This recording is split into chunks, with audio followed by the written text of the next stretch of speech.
popote walipo watu waliookoka duniani, wajibu wao mojawapo ni wa kuliombea taifa, taifa wanamoishi ndani yake.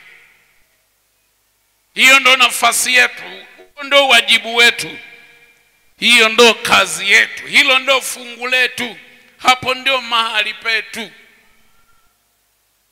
na sio vinginevyo.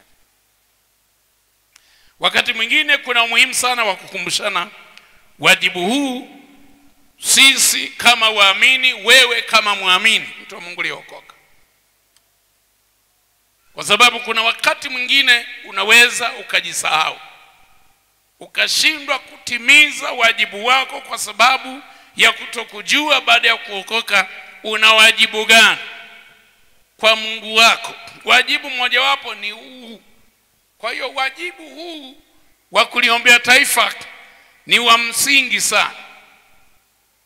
Ndio wajibu huo mwingine unaweza kufuata, na ukawepo na mwingine na mwingine na mwingine unaweza kufuata.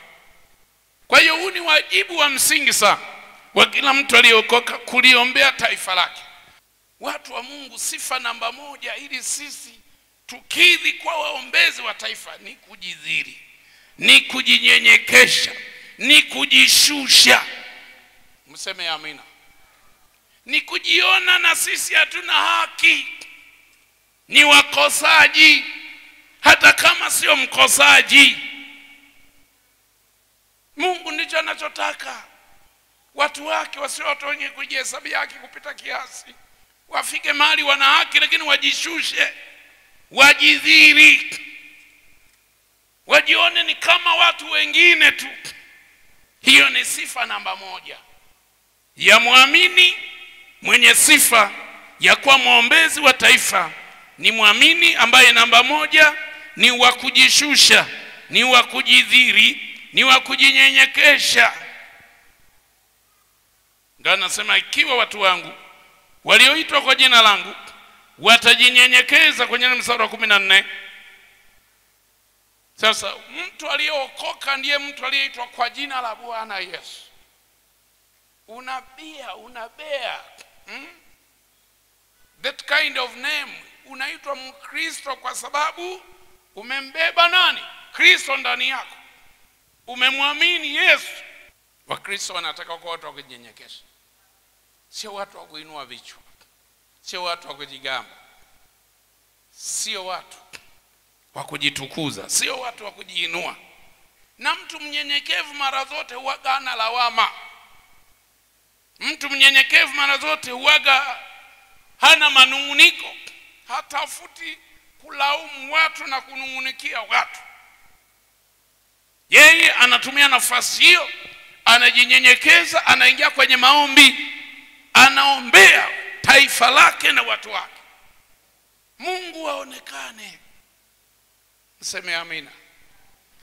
Yeye hatafutagi mbaya ni nani, mzuri ni nani, anamwomba Mungu, anajinyenyekeza, anamwomba Mungu, Mungu aonekane.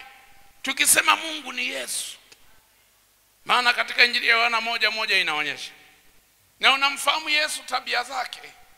Bahari ilikuwa imechafuka kule sana, dhoruba kubwa, chombo kimepigwa mpaka wanafikiri kinataka kuzama, yamelala chini kwenye shetri ya meli kule. Halafu akaenda kumwamsha, hivi uoni kwamba ni kitu sisi tunaangamia, wewe umelala tu hapa? Halafu Yesu alipoamka akaiambia bahari tulia. Halafu akashangaa kufumba na kufumbua, bahari ilikuwa imechafuka, meli na yumba. Aliposema bahari tulia tu kwa neno lake, bahari ikawa shwari. Biblia inasema wanafunzi wake wakamaka, huyu ni mtu wa namna gani? Pakitokea hali ya kukosekana kwa utulivu katika taifa na katika nchi, kazi yetu sisi, wajibu wetu sisi, kazi yako wewe, wajibu wako wewe ni kumwomba Bwana Yesu ili atulize hiyo dhuruba. Anaweza. Ikatulia, bahari ikatulia, mpaka wanafunzi wanashangaa. Wangebaki kulaumiana, na wewe nahodha, na wewe uliamwaje leo tusafiri? Unajua tungesafiri kesho, kusingekuwa hivi. Kwani ukusoma alama? isingesaidia kitu. Na walimwendea Yesu, walimuamsha. Yamelala pale, anasubiri aamshwe.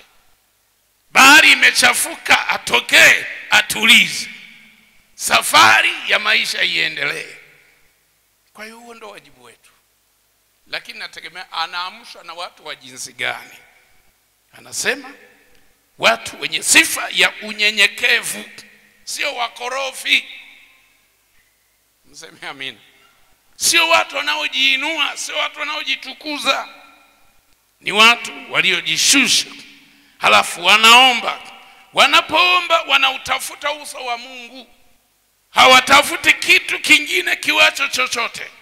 Ukisema uso wa Mungu maana yake Mungu aonekane. Na walipomwamsha Yesu, Yesu alionyesha uwezo wake na nguvu yake. Bahari ikafanya nini? Ikatulia. Kwa hiyo hiyo ndio kazi yetu sisi. Unataka unaomba, unataka nini kionekane? Uso wa Mungu. Yesu atulize nini? Bahari. Sasa mimi sielewi ile bahari ilikuwa imechafuka siku ile kwa sababu ya upepo labda, hali ya hewa labda. Lakini wanafunzi wake walimwamsha Yesu atulize dhoruba ya bahari bila kujali dhoruba imesababishwa na nini. Hiyo ndo kazi yetu sisi watu tuliokoka. Wewe mtu uliokoka, kazi yako usianze kutafiti kama kumekosekana utulivu katika nchi. Usianze kutafuta kwa nini haupo utulivu. Wewe muombe Mungu, tafuta uso wa Mungu.